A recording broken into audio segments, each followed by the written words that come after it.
Ano ang importansya ng katampatan o fitness? Dito tayo magsimula sa pinaka-importante sa lahat. Naranasan mo na ba na mahiga ng 1 oras para matulog pero para bang hindi ka naman nakakatulog ng maayos? Malaking problema ito dahil karamihan sa atin ay may trabahong gagawin, may pasok, may importanteng meeting o kaya ay mapapagalitan ng nanay kapag di nakatulog ng maayos.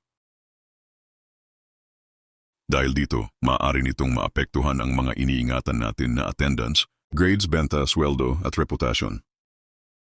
Sa bawat buhat mo ng mabigat na barbell or dumbbell ay ginagamit mo ang puwersang hindi mo magagamit sa kahit ilang papel ng notebook mong masulatan, customer mong makausap o kaya mga meeting mong inasikaso.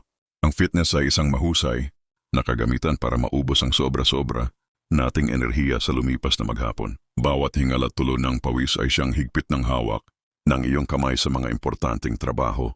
Siyang linaw ng pag-iisip sa pakikipag-usap, siyang bilis ng kilos. Kung pisikal man ang iyong trabaho, at siya rin namang lakas ng dating sa iyong nililigawan, nakakadagdag din ito sa performance sa halos 80% ng athletic endeavors mong kinabibilangan. Sa madaling salita ay maaari mong maranasan na umagos ang laway sa sobrang himbing ng tulog mo sa gabi at napakagandang umaga para sumabak ulit sa panibagong mga hamon ng buhay sapagkat napakalaking tulong ng fitness sa pagpapahusay ng tulog. Ito ay para sa mga busy sa pag-aaral, trabaho, negosyo, sa mga gustong maging fit at maging mas epektibo sa mga gawain nila sa araw-araw. Siguraduhin hindi masama ang iyong pakiramdam bago ka mag-exercise ilang oras bago matulog. Kung ito ang kaso ay maiging ipagpaliban mo na lamang at hayaan ang iyong katawan na gamitin ang enerhiya para sa sarili nitong proseso ng pagpapagaling. Siguraduhin din na dahan-dahan at hindi masyadong mabigat at matinding workout ang iyong gagawin. Dapat ay sapat lamang at hindi aabot sa puntong magigising ang iyong diwa ng sobra. Dapat ay sapat lang na magamit ang natitira mong enerhiya sa katawan para handa ka ng magpahinga at tanggapin ang panibagong lakas sa iyong katawan sa pagtulog.